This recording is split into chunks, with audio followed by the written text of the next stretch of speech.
Welcome to the Artist with a Cause, How to Harness the Power of Social Activism for Your Entertainment Career. This is a webinar presented by NexTV Entertainment and Operation USA. My name is Randy Becker. I'm the founder of NexTV Entertainment and will be your host today. We will have a Q&A portion at the end. There's a lot of you on board, so please use the chat feature. It's not going to be, we're not going to hear your voice, so just type in your question when the time comes. As many of you know, at NexTV we focus on connecting tomorrow's leading voices in the industry with today's elite decision makers. So what does activism have to do with all of that? How does my desire to see positive change in the world actually support the mission of my company, and why is that relevant to you? Every year we host competitions for artists who are looking to break into the industry. We nurture artists through a coaching program. We help empower them to bring their material to the most relevant producers, agents, executives, and even help produce some of them. And then we have this Social Impact Awards each year. Seems like sort of a departure from the business, right? Well, not at all. Think about why you got involved in the entertainment business and why you want to tell stories, get your work out there, have a life as a professional content creator. Many of you are drawn to this world by your instinct to make a difference. Well, you're not alone. Nothing connects artists at all stages of their career with agents, executives. Nothing connects them more acutely, more effectively than their common desire to see positive change in the world. Just like artists, so many people on the business side of the industry care deeply about the world around them, and whenever they can, they work to make changes. So when we throw, say, a gala to celebrate artists who are using their work to make a difference, the room is filled with studio heads and agents and casting directors and artists, because art and social change are inextricably linked. Building a better world bonds our entertainment community internally and with organizations and corporations who share this drive. So today, we're going to explore the unique relationship between artists and activists and organizations and how each can help each other. And to extend that, you'll see that our basic thesis for today is that there's no better way to affect change, to get your work in front of like-minded, high-level folks who also want to see change in the world, than to connect with top activist organizations like Operation USA. So, with no further ado, let me introduce to you our extraordinary speakers. We have Richard Walden, president and founder of Operation USA, one of the world's leading humanitarian organizations that depends entirely on the support of people like you and I, storytellers, volunteers, donors, and so on.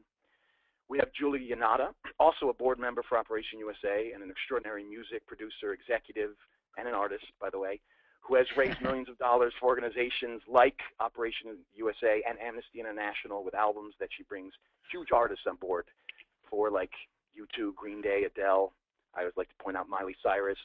And we have three-time Emmy-nominated documentary filmmaker Rob Hill, whose series Replan It will air on KCET, the nation's largest independent public television station, this season. Rob has firsthand knowledge of how best to navigate both the entertainment world and the world of corporate funders with meaningful material, how to raise the money, how to get the work out there, and so forth. Rob also teaches a program for nonfiction filmmakers that will launch next month, building both the creative muscles and, again, the ability to get your work out there, finance, and so on.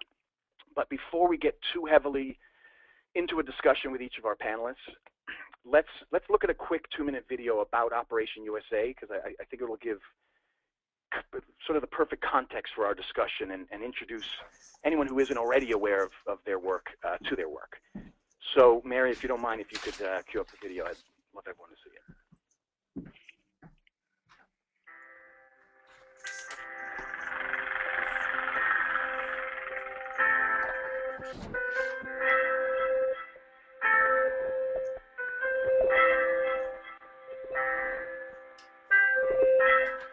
I've always said that OpUSA can get in.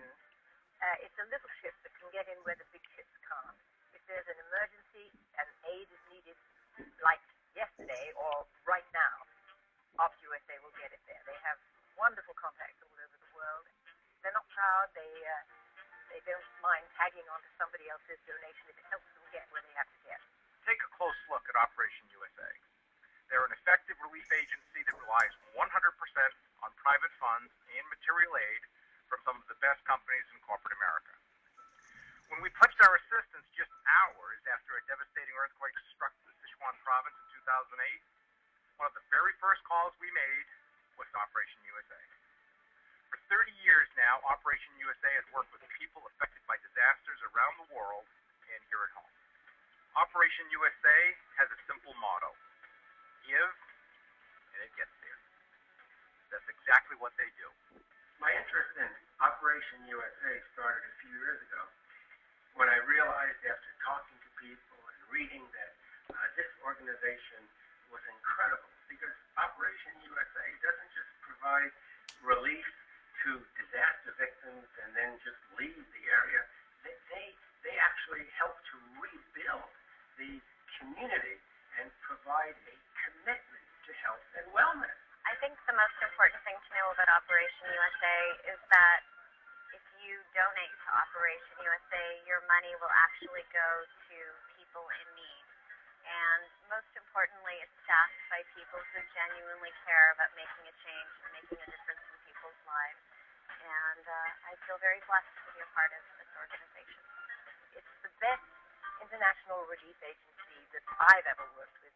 And I was there with my husband at its inception. We helped, in a way, to make it possible for OpUSA to get going. And my husband and I donated, really the fuel for an aeroplane that was one of their first missions. So ever since, we've been very proud of the work they're doing. It's just gotten better and better. And I'm happy to stay with OpUSA.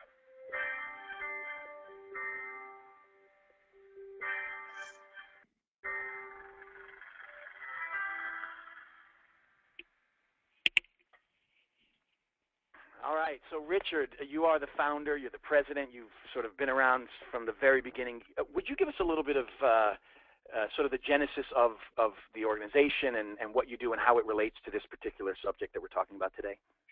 Sure, and given our audience today, it's very important that they know that we feel our roots were originally in the entertainment industry. I wasn't a studio executive or a lawyer for some studio or something like that, but when we got started, I was Jerry Brown's commissioner of hospitals in California, and was friendly with not only the governor but with Jane Fonda. And Jane and Jerry saw off our first airlift in 1979, which was to refugees coming out of Vietnam on boats and washing ashore in Malaysia. What happened was, after doing that and getting quite a bit of notoriety, not for anything in particular, we didn't have any money, we did the entire thing free of charge with donated airplanes, jet fuel, medical supplies. Very experienced people found us when they read some news articles about us, who knew a lot more than I did about Southeast Asia and about aid in general.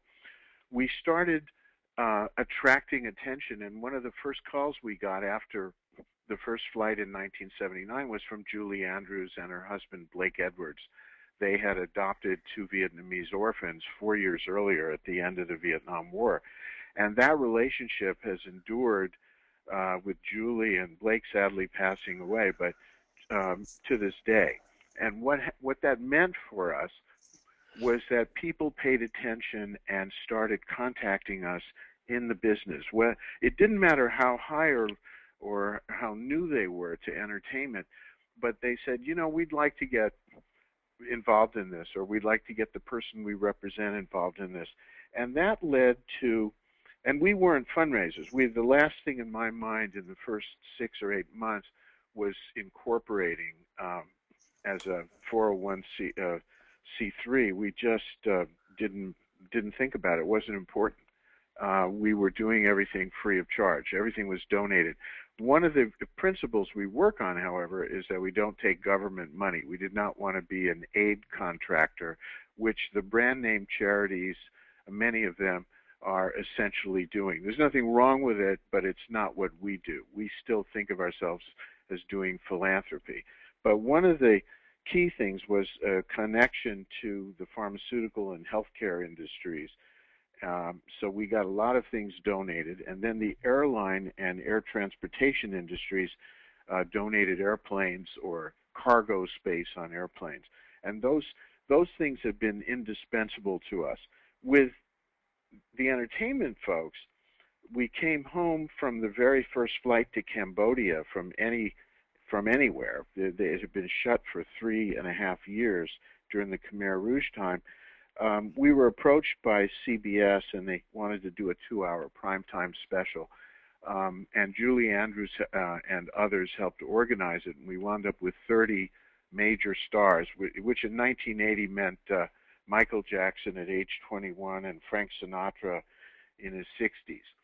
But it was an incredible event. Quite a bit of money did come in, despite the fact that we weren't good at fundraising, and more and more people became attracted to it. And one of the things that we did was we said, we want as many of you to go out in the field and actually see what we do.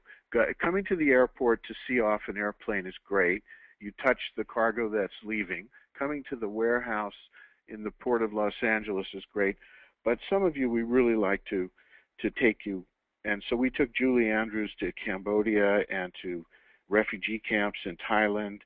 We went down, we've been in Nicaragua with people, we've been in Vietnam with people all over, and they come back and they're, we're not a cult. So these people are free to come and go as they choose, and there are a lot of issues that tug at people's hearts, from the environment to dogs and cats.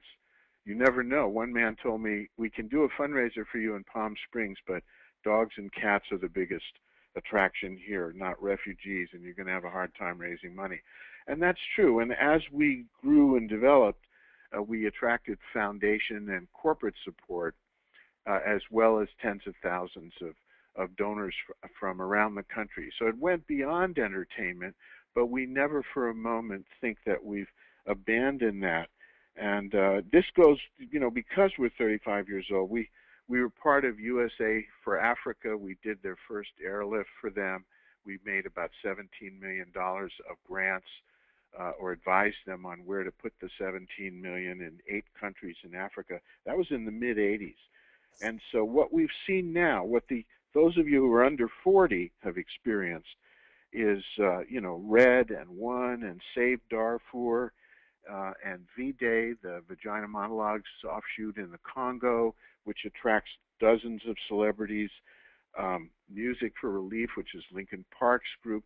But we've also had people come in and out of our lives very briefly. For example, the Japan earthquake happened, and one of our other speakers today, Julie Yannatta, connected us to Snoop Lion, then Snoop Dogg, who had a Japanese DJ friend, and Snoop designed a T-shirt, did one tweet to 6 million people, and we made about $40,000 for our Japan effort off the proceeds from the T-shirt. Those kinds of things happen, and we love it. We love talking to people in entertainment, because for good and bad, there's a lot of people on hiatus at any one time. They're really smart. People in production can go from A to B, and that's exactly how we do our aid. If it's materials that have to go to the Philippines after a typhoon, we collect it here and send it there. Most people in entertainment get that better than other folks can.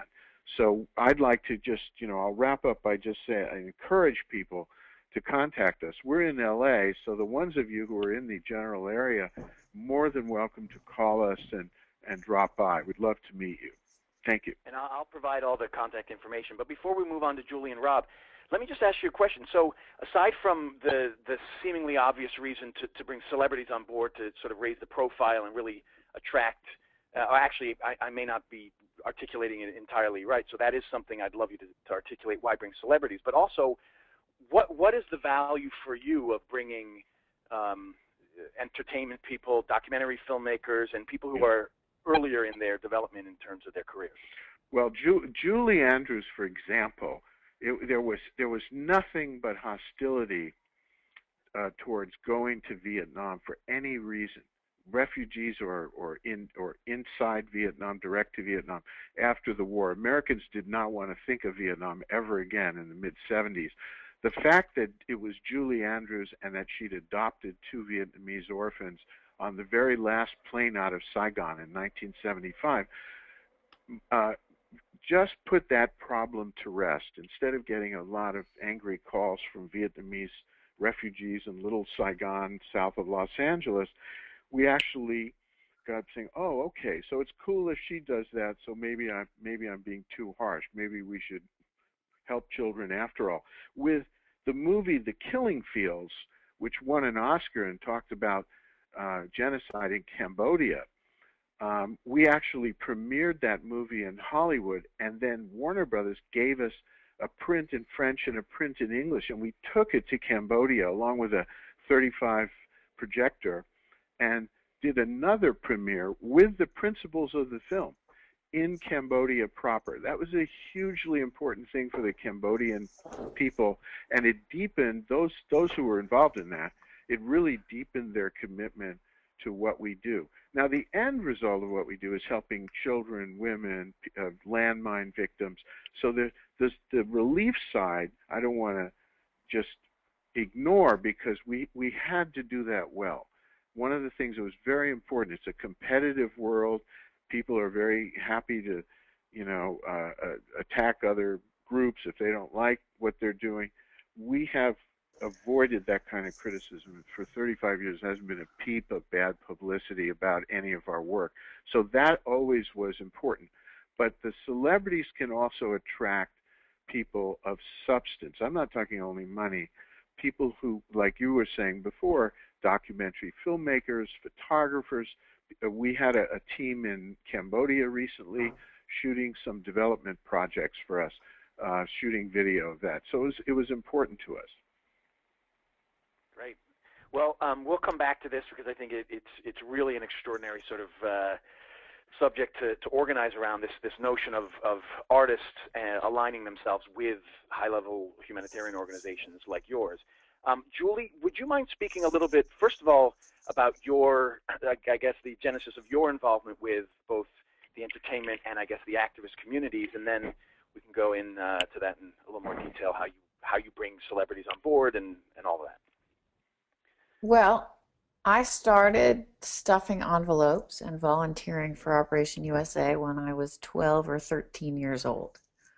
So I blame Richard entirely for my curse of activism, and for my sense of global responsibility. Not that I'm not an activist in my hometown or home country. I hope he paid you well as a 12-year-old.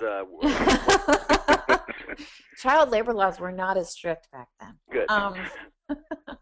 But really, Richard has been my primary source of inspiration, and later in my life, as I've developed my career, motivation for finding a way to incorporate social action and on a global scale into my working life. So that's where it all started. And then where did it sort of lead you? I mean, now you have your own company, and you've I didn't always start in the entertainment business. I have a background as a lawyer like Richard, and I practiced law for a while, and then I worked in technology. I had a software company, and I found my way into the music business through a unique set of circumstances.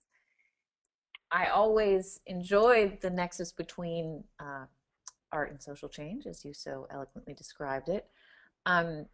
When I was running a record label for a while, I did my first record with Amnesty International. The first one I helped produce was called Instant Karma, the Amnesty International campaign to save Darfur.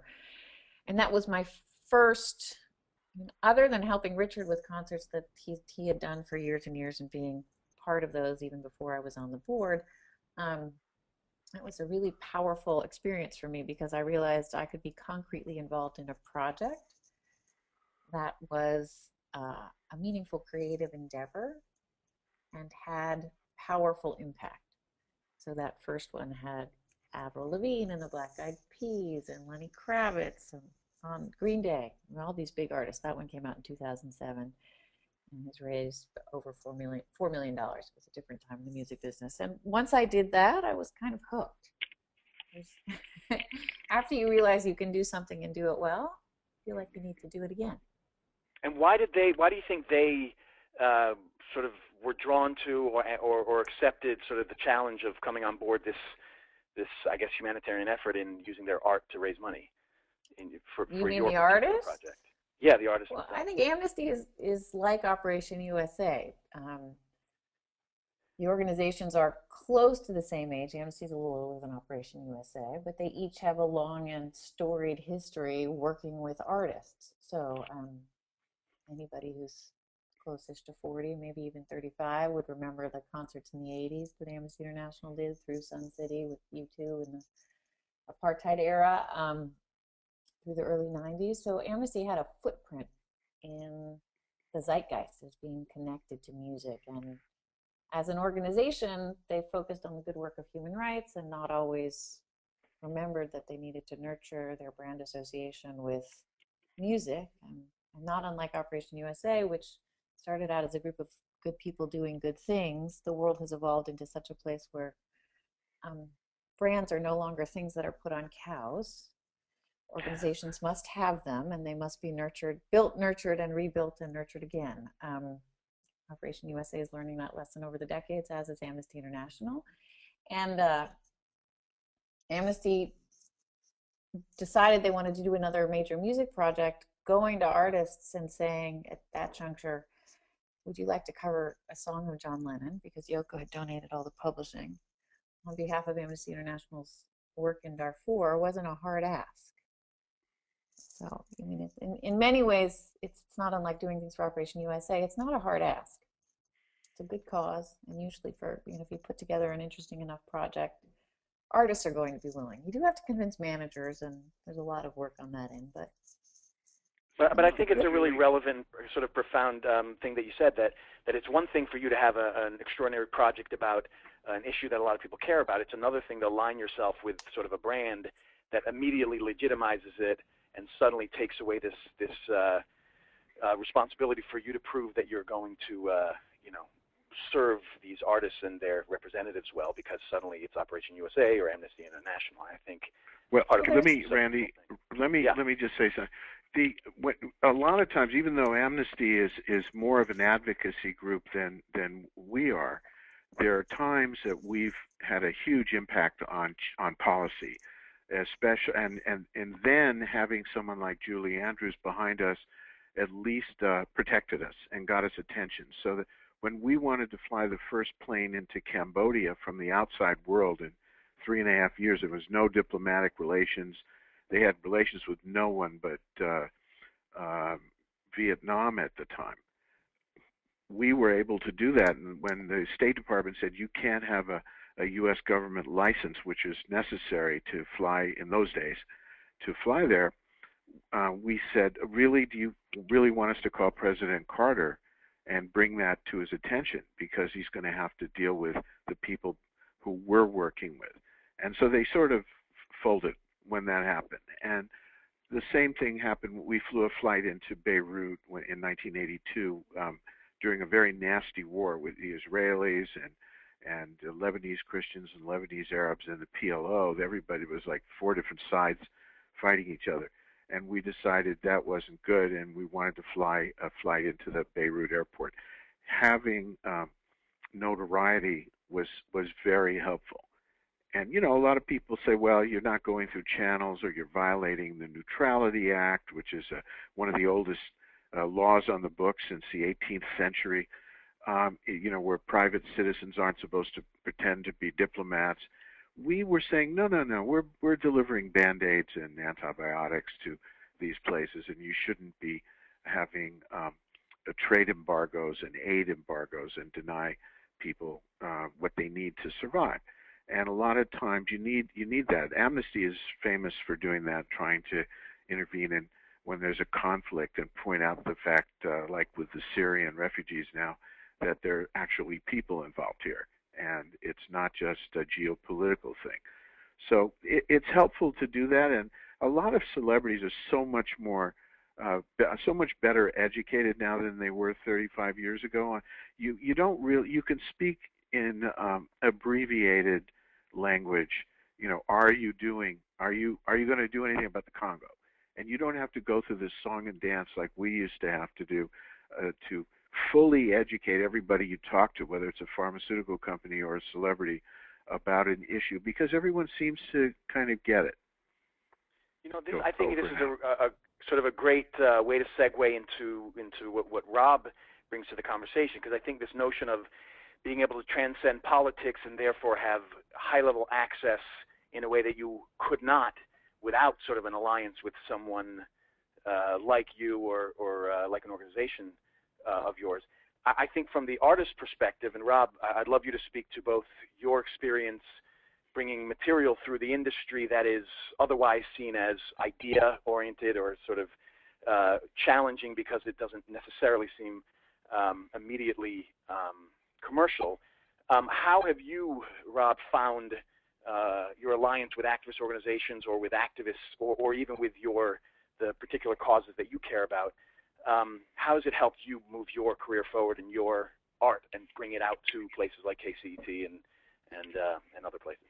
Well, it definitely adds a layer of legitimacy. You know, working with Jacques Brandis, CNN Hero, you know, Breakthrough Technology, Popular Mechanics Award. When Jacques speaks, people listen. So when they're willing to sit down and speak with Jacques, they're not going to waste his time. So, you know, as we've navigated the murky waters of television, that was always the litmus test. Are you ready to sit down and talk with Jacques and make things happen? And KCET was the ones that were really ready to step forward and you know, take that commitment face to face with Jacques, because he's an individual that you don't want to waste his time. He's busy saving the world. He's busy, you know, doing real projects that make a real difference. Can you back it up just for a moment and tell us, you know, what is Replan It? What is the Fort Fisher Hermit? I mean, 3-time Emmy-nominated documentary filmmaker. What is the work that you've done, and how have you found a way to actually get it out there in a way that a lot of documentary filmmakers or other narrative fiction filmmakers may not understand how a changing landscape is sort of the chess game, how to play that these days? Right. Well, we know that corporate money really dictates content with networks or public television. You know, my background is in the production world. I'm a documentary filmmaker. I'm also an editor, a producer, a writer. So I have to wear many hats to scratch a living. But documentary filmmaking is always the passion projects.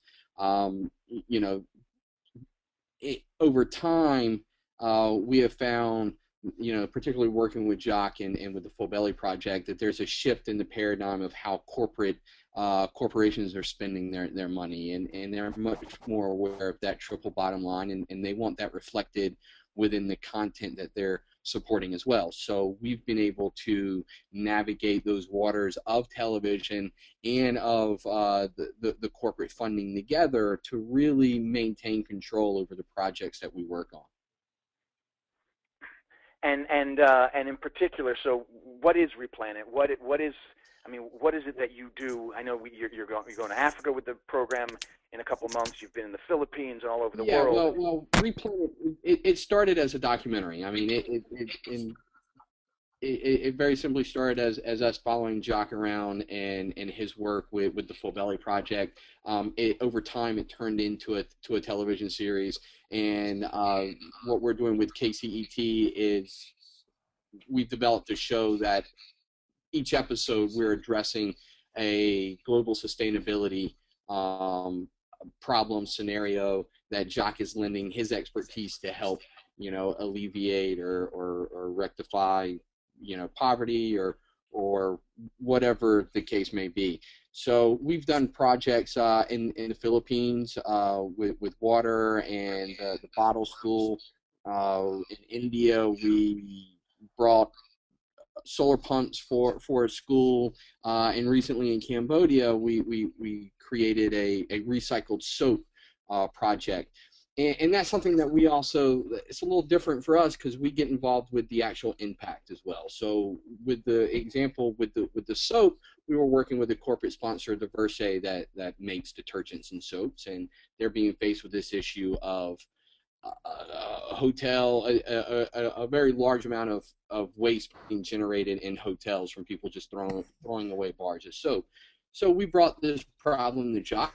How can we recycle soap on the village level. Instead of taking this soap to some sort of centralized processing facility, recycling it in some large warehouse or factory and then sending it back into areas that need soap, can we decentralize it and take it from a hotel in Phnom Penh, Cambodia, to an NGO around the corner, a bike ride away, and recycle the soap in the community and then put the soap back into the community at the same time? So a large part of it is decentralizing systems as well, and that's what Jacques does. So we brought him the scenario, and he came up with the technology, and 12 weeks later, we went back to Cambodia with a simple soap press, and we're able to recycle tons of soap, and create a micro business for women who had been affected by human trafficking, right? They're actually human trafficking, just slum conditions. Absolutely. There are a lot of different levels of how this brings alleviation to people and creates micro industry, and it's using appropriate technology. We're not using a factory to recycle soap with big boilers and melting soap down. We're dicing the soap, we're soaking the soap, we're putting the soap into a press, and it can all be done and duplicated and maintained by the indigenous communities. So when we leave, those projects stay there with the communities. One thing I found really extraordinary about your work is that I've been on the phone with you when we attracted some really big players in the industry, like Three Ball. These people who are doing The Biggest Loser, and I remember the first time I was on the phone with you when you said, literally on the phone, no to a company that could put your material on sort of a network immediately. And it was a shock to me to have such adherence and such respect for the content, and ultimately you being able to still get it on television and maintain the integrity, I thought was really eye-opening. What do you think the key for filmmakers is in terms of content versus career? Yeah, and I remember that moment. I remember that moment. It's like the wind was sucked out of your end of the conversation. But that's happened to us, on several occasions. It happened to us with Discovery Channel. It happened to us with Fremantle. We had this idea. This was very specific to what Jacques Brandis does, and this is how it can work in the real world. And these larger networks, to give it network appeal or some sort of creative spin, would want to completely take the parameters and redevelop it. And we just couldn't do that. We had to stay true to form, and we had to stay true to what Jacques Brandis's mission is as a humanitarian. And those are just some hard guidelines. And in that conversation, we told the guys that we could develop a show that would meet their needs, but we have to be able to keep what we have. Give us the parameters and we can develop content for you, because I'm a content creator ultimately. I'm driven by my passion and my views on the world, but if the network's going to come to me and say, well, this is the show that we want, well, we can, if we don't have it, we can develop it for you. Well, I think that's a great lesson too, is that the cause is partly what attracted executives and big players in the industry.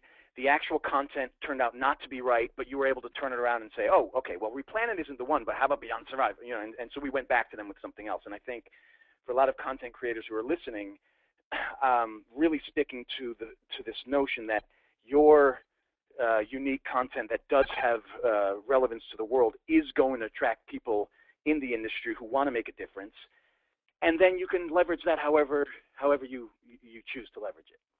Can I take that one more step further? Sure. This is Richard speaking.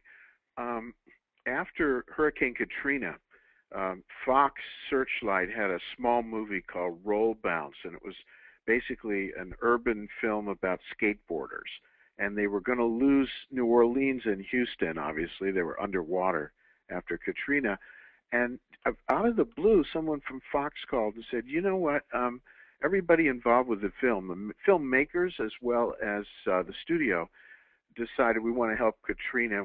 Let's do it this way. We'll give you 5% of the entire opening weekend gross of the film. And now, it wasn't a $100 million film, but it did gross $8 million. So we got $400,000 out of that. The film wasn't about anything relevant except that it took place in an urban inner city environment, and two places that fit that bill, New Orleans and Houston, were hurting. So once in a while, that happens, and that did not have anything to do with anything that came out of my head, but we were delighted that they thought of it. And so people who are working in studios in the marketing division, we've done a ton of premieres. In the old days, they still had premieres that weren't, that they tried to have as charity premieres. But a lot of times people will just allocate something from it. You don't have to do anything. That's the best kind of fundraising. They just do it for you. We actually are getting some questions in, and if you don't mind, I want to start encouraging people to use the chat function and send in a couple questions.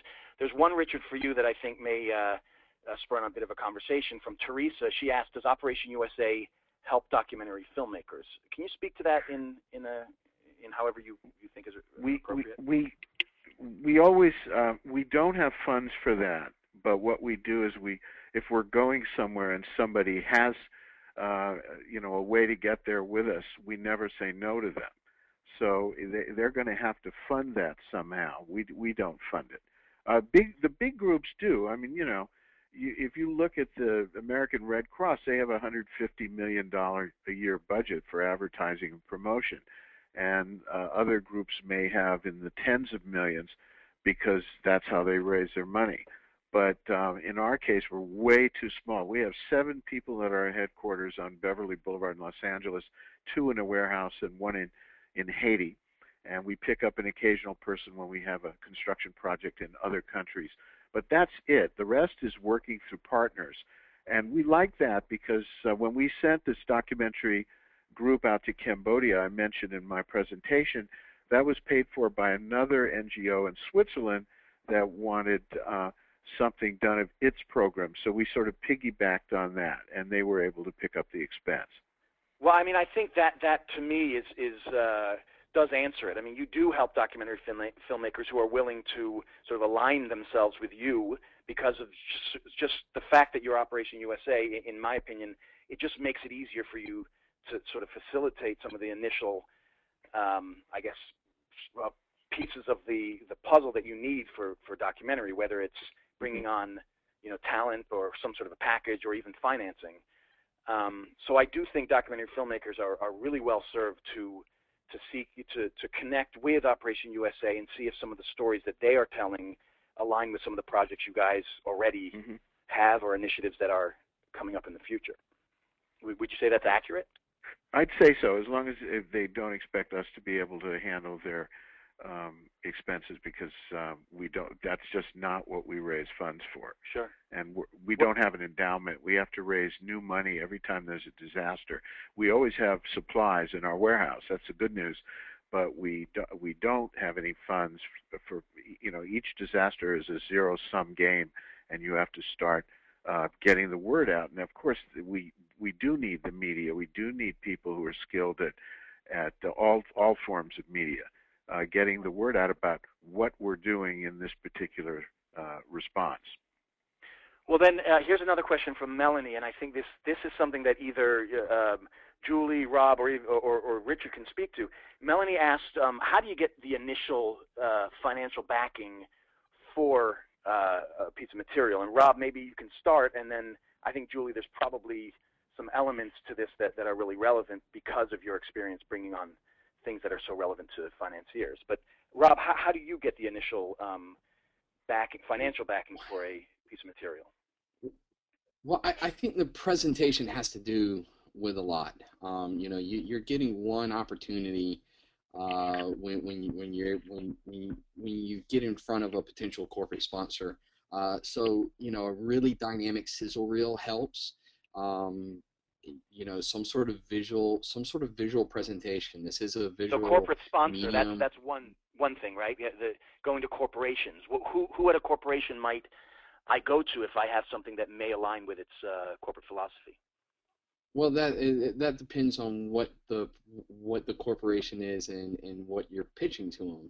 There's the public relations, marketing. A lot of time have money for media projects, but then you might want to consider non-traditional methods by going to other departments. For us, corporate social response departments, corporate social responsibility departments. Our main point person at Herman Miller is in the education department, right? So that Herman Miller, big billion-dollar corporation, and yeah. Right, because there are a lot of, especially as a content creator, when you're directly going to marketing and public relations money, there are a lot of content creators jockeying for those dollars already. So if you can look at other non-traditional or get connected with other departments, or a multitude of departments, one thing that we were able to do at Herman Miller is connect a couple of different departments to bring in funding for a project. You might also corporations, they have foundations that give money as well. So if you can look through the wide range of foundations and grant money, but again, even if you get for grants and foundations, it really comes down to your presentation, to a solid written proposal, a treatment, a sizzle reel, something that really catches the eye and tells the story. And how important are the elements? I mean, if you have, say, you're doing a project about human trafficking, and you know that Jada Pinkett, for example, cares deeply about it. How important is it to have celebrities on board right from the beginning, have an organization like, say, Operation USA associated? In your experience, when trying to get those dollars, does that really help? Well, it really adds a layer of legitimacy. If you're working with a celebrity, that can really push a project through.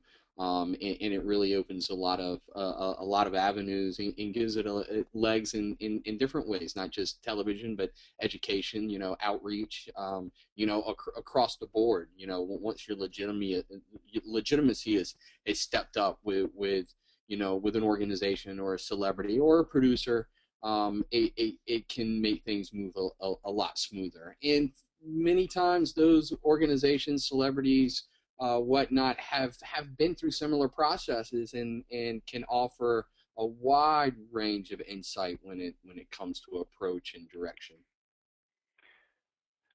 We have actually, I want, Julie, if you don't mind, because we brought it up and it wasn't an accident that I brought it up, how did you go about actually, connecting with some of these high-level branded sort of talent that were so essential to raising that money for both the Darfur campaign and then the more recent one, the Bob Dylan album? Well, to borrow from Rob's wise advice, you need an idea and you need to present it well. And of course, the idea of making a record, the second Amnesty record I did was a collection of covers of Bob Dylan songs to support Amnesty International's 50th anniversary. So first, we came up with the idea that we wanted to do a 50th anniversary album release project with Amnesty International. And then we had to figure out who would donate their publishing. And it couldn't be just anyone. To follow on from the first record, which was covers of John Lennon, it seemed like you had to have someone pretty significant. And that set the bar quite high.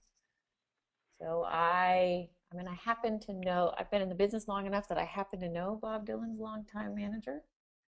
And my co-executive producer on the project happened to be instrumental in establishing Jacob Dylan's career by signing the Wallflowers and Jesse Dylan's career as a video director. So it was a full court press across a range of vested interests. But with a really clear idea that you needed that marketing. With a very clear and cogent idea, and with a plan for funding. So the initial question that was it Teresa who asked was, how do you get funding for these things? Yeah, exactly. Well, you have an idea and you attach talent, and analogous to packaging a movie, you package a record. So once you have talent attached, so first we got Bob Dylan ultimately added a song to the record, but at first he didn't. He just donated the publishing. And I believe my first artist, then I started going out to artists and said, well, you've got to do this recording for free. And I think I had Jim James and then Adele and a couple of others. And once I had that, I was able to shop to record labels and distributors for different options for financing. And I won't bother going into the ins and outs of how you put together financing behind a record. But I think everyone on this call has experience with having an idea or a project like a script, or in Rob's case, a documentary, for example, attaching talent to it, and then going to people who suddenly see a potential return on investment by funding such a project. And I think what the unique skill set that I've seen Rob display is the ability to navigate both the sort of corporate funding or underwriting world and just essentially creating a package, which obviously everybody here is really good at because you're getting work done. But it is something that a skill set that you need to hone and build. I think Rob has a whole range of experience in corporate underwriting and foundation funding that I don't really have, because my expertise is helping nonprofits like Operation USA and Amnesty International navigate this nexus of culture, commerce, and cause by doing commercially viable projects that leverage the cause itself, the organization, and improve brand penetration and raise money. So nothing that I do is a charitable project per se. All of them are labors of love, but the intention is to put something into the world that makes money for the attached charity. That makes a lot of sense. I think the commercial portion of that is the thing that a lot of documentary filmmakers have trouble, I think, embracing. Well, I think making documentary films, there just aren't the same kind of channels for distribution or ways to leverage sales. So it's a very different way of telling a story that can be incredibly powerful. And some documentaries achieve a significant financial success, others don't. Ironically, in the music business, which is shrinking, there's still a way to carve out success if you build your project correctly. Financial success. John asked a question saying that he has 3 documentaries about the Amish. How do I get them distributed? And if I could just sort of, I guess, put a framework for that question based on what Julie is saying, is having a real sort of commercial hook, even for whatever project you have. I think it's really relevant to find what is that piece of the puzzle in the documentaries that you have that may be relevant to someone who wants to see money back for their project. I don't know that much about the Amish, but I don't know. Does someone want to sort of address how do you, when you have a piece of material or a cause that isn't necessarily right in the mainstream and isn't immediately commercial, what are some of the things to think about in order to get it distributed? I think this is Rob. I definitely think you can always look at public television. They're always looking for content, and there's no, the criteria is more technical, timing wise. You can really mold a project. It's about connecting with your with your local PBS affiliate, with Amish, based on if it's Pennsylvania or Indiana or Ohio. I mean, wherever your film was set, you might want to look into approaching the public television stations in those areas. Working with a presenting station, you can then get a larger audience via American Public Television or the PBS Plus system. So, I mean, that's always a good grassroots place to start for documentaries. From there, you really need to look at the style. A lot of times, structure can be far more important than content. Documentaries on Discovery Channel have a very certain look and feel. So do if you're watching a documentary program, even CNN's starting to do a lot more of them.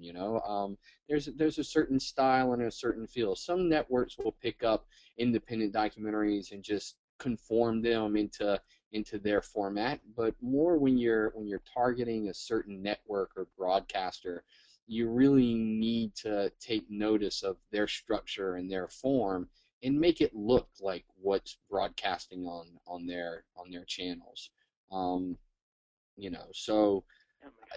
Film festivals, pitch competitions like NexTV, they're all viable routes to get your program into people that could distribute it, and self-distribution. You might want to look at creating something with createspace.com, putting your DVDs out there, you know, videos on demand through Amazon. There are a lot of different online distribution opportunities that you can, you know, self-distribute your content as well.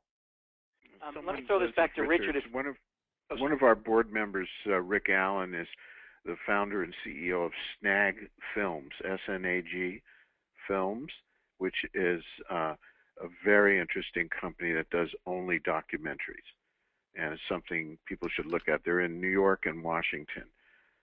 They put out a lot of content. They're doing some content themselves, but mostly they're a portal at which you can access a lot of documentary properties. I think with these days, the model for documentaries is tied in a lot of ways to more commercial properties and sort of a narrative film that could be adapted from it. So, for example, Netflix will look at documentaries that they can adapt, and not just Netflix. Every single major sort of buyer loves documentary as source material to say, is there a central character that's really extraordinary and you can make a narrative film based on that documentary. So Rob and I, for example, know a particular investor who is only looking for documentaries that could be adapted in that way. And so you're finding, again, how do you eke out the commercial relevance for that piece of material and, I guess, maintain the integrity of the material. Okay, let me throw this to Richard again. There's a question from Norm asking if Operation USA works with filmmakers who are already working with other charities in other countries. And I guess maybe an extension of that is, do you work with other organizations in other countries in general, not filmmakers? Yeah, and we also... have to. Sure. We have to work with other partners because we're not big enough to do everything ourselves. So part of the art here is choosing the right partner. But we've worked with the United Nations, we've worked with all the brand name international NGOs. We prefer working with local groups, indigenous nonprofits in particular countries. So yeah, we got pitched a lot after the Philippines typhoon recently from people who were in Manila already doing stuff for other groups, saying, do you want to pick me up as a photographer or a videographer? As I said before, we don't have money for that kind of thing, and but they were obviously looking just for a little bit of money to sustain themselves in the field, and I know their work would be valuable and it would help us in whatever outreach we do, but it's costly and it's just not something we have the resources to do. But they're always welcome to tag along on these missions, which are quite dramatic. I mean, we've, as I said, we flew a plane into Beirut. We've, in the middle of a war, we flew the first planes into Vietnam and Cambodia. After the war, we landed the first 747 ever to land in Ethiopia's airport. It was thought to be too small and dangerous, but we convinced the Flying Tigers to remeasure the runway and give us one of their planes. So that stuff is not chopped liver, and people find that very interesting and newsworthy. We've taken network people with us. ABC was on our first 2 flights in the very, very beginning, and they ran that was network news stories. So we tried to facilitate that. A lot of the other groups are sophisticated now, and they do the same. Somebody may be doing an airlift to North Korea or someplace like that. They'll try to sneak on a crew, and if they won't let a network in, the North Koreans won't let a network in, they might just say, well, we're just taking some video to assure our donors that the stuff got there, and they'll masquerade as a documentary crew. But it's great, and we understand it's cheaper now than it used to be because the equipment isn't as massive. You don't have to have 3 people carrying your stuff. You could probably do it by yourself. But just to be clear, I know that I've sat in your office and we had several projects. One of them being a rescue center in Haiti that we talked about. And while it wasn't about you giving us money, the people that you were able to connect us with, because of your experience on the ground in all these different places, were so extraordinary that it really there's a huge value in sort of mining the resources that you have access to. So yeah, Thank you. That's a good point. That's an excellent point, because we're happy to do that. I mean, when we go to a country where we don't know anyone, what we do is call other people and get briefed. You know, who is the great pediatrician of Eastern Sri Lanka? Who do I want to know there? You know, and you start doing that, and somebody will come to me saying, well, I'm going to country X, and you seem to be pretty comfortable and have long-term friendships there. Who do I want to see? Now, that could be a documentarian, or it could be a relief agency. Doesn't matter. I mean, you hooked us up with Sean Penn's organization in Haiti, and they gave us a full tour of their entire operation. I mean, it was extraordinary, the level of access that we were able to get. And you know what's interesting? Sean Penn did a very clever thing. He was working in Haiti out of passion for what he saw, and he was doing a good job. And then he went the way of AMFAR, the AIDS research organization. He started piggybacking on big entertainment events like the Cannes Film Festival and the Golden Globes, the way Elton John did, of course, with the Oscars. They started having events there because there was a pool of talent in town for that major event, and they would glom onto it and have an event piggyback to it. And he's raising $5 to $10 million per event. He's doing a couple of events a year. It'll swallow you. That part of the problem is we've produced a lot of our own events, and once you get involved in that, you realize that you've had to put your own relief work on the side for weeks, and we try not to do that if possible. But he's done it very well and cleverly, and Sharon Stone helped AMFAR really get going at the Cannes Film Festival. Just tons of money can be raised in a couple of hour-long event. So we're gonna put some contact information for you guys to get in touch with Operation USA to sort of get into it in a more deep way. So we'll follow up with an email and all of that. But I do encourage you that there are other really relevant and essential pieces of the puzzle that an association with an organization like Operation USA can provide. You just can't go in expecting someone to write you a check, because that's just not how it works. But in order to get that check written, which ultimately has to be a piece of it, you simply need the pieces of the puzzle, and I think that can be a really relevant conversation. And also the fact that you get to do really interesting work, which provides, obviously content for your soul, but also content for the work you're doing. And just one more question. Jeff, he writes, do you think it's harder or easier to raise money for a documentary if it is fiscally sponsored by a 501c3 nonprofit? Does someone want to address that? Rob, you got a thought on that? Yeah, sure, I will. Yeah, we do fiscal sponsorships all the time. We've done them with the organization I'm a part of, the Cucalores Film Foundation. We've done them with the International Documentary Association. Documentaries generally are not big money makers, so you need to it's a good alternative as opposed to trying to create some sort of business model out of the gate with your concept. And if you're taking on content that is noteworthy, and there are people out there as passionate as you are, it's definitely a great way to go about raising funds for a documentary. So do you think it's possible to sort of take two prongs? You have, for example, a 501c3 organization associated with you because of the content has something to do with it, and therefore you're able to access some funds. And then you have the for-profit element of the production company is able to access other funds. I mean, is that cobbling financing together like that? Is that realistic to think about?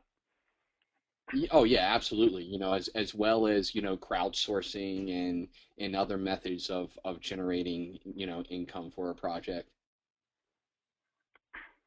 Excellent. Well, you guys, we're sort of at the hour time. If anyone has a last question to throw in here, there's so much more to talk about. And so we will give you the opportunity to get in touch with everybody who's on the panel, and obviously I'm always accessible. But does anyone on the panel sort of have something to close with? Or actually, let's go around to each of you, and some advice that you can give filmmakers, people who want to make a difference as activists and sort of something to walk away with that you know, could be actionable. Richard, I'm putting you on the spot, but is there some advice you can give? Those of you who are already working in an institution, an entertainment institution, large or small, it doesn't matter what level you're at. You should feel free to pitch people internally, because you never know. And you may be at Fox or Paramount or Universal or somewhere like that, and you're saying, well, I'm just in one little office on the back lot. It doesn't mean that the top people aren't interested in the same cause that you're interested in, that attracts your attention. And if there's some way to gather support internally to get involved, that would be great. And there's nothing wrong with corporate social responsibility programs or shameless promotion of somebody's good works and things like that. I think you know, a lot of these studios want to be seen to be doing well, or networks seem to be doing good. So don't be shy about seeing if they're interested in the same thing that's turning you on. You know, it's interesting, because I think that can be a real obstacle for artists. I know it was for me, this notion that it's somehow crass to really mix business and business, and you know, even sort of the title of this webinar, how do you help your entertainment career using social activism as sort of an organizing element. I think being able to embrace this notion that the rules of the world in terms of commercial viability of a project, and it's okay. It's okay to sort of allow people to make money from your work, and in fact, it's essential. So that's something that I think artists, you know, are taught not to embrace, and I hope that that's something that we can sort of wrestle with and reconcile. Julie, is there anything that you feel like a filmmaker or an artist or an activist really needs to think about when putting together material or trying to make a real difference in the world that they might otherwise not have thought of? Pretty common sense advice, I would say. Have a clear goal for your project, know what you're trying to accomplish, and persevere. Great.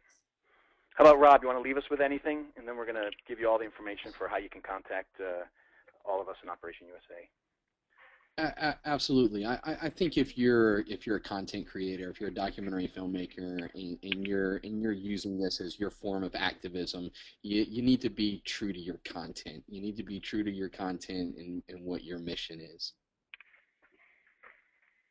Great. Well, thanks so much, guys. It's not possible to get to everything within an hour, and so keep this conversation going.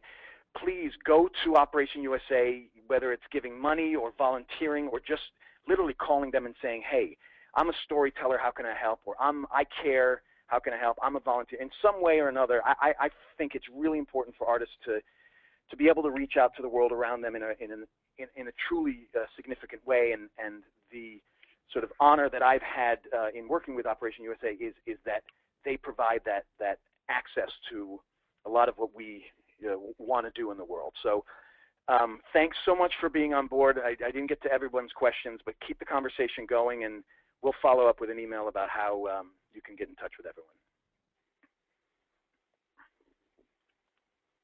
Great, thanks. Thank you. Thanks Take to care, everybody listening. Thank you.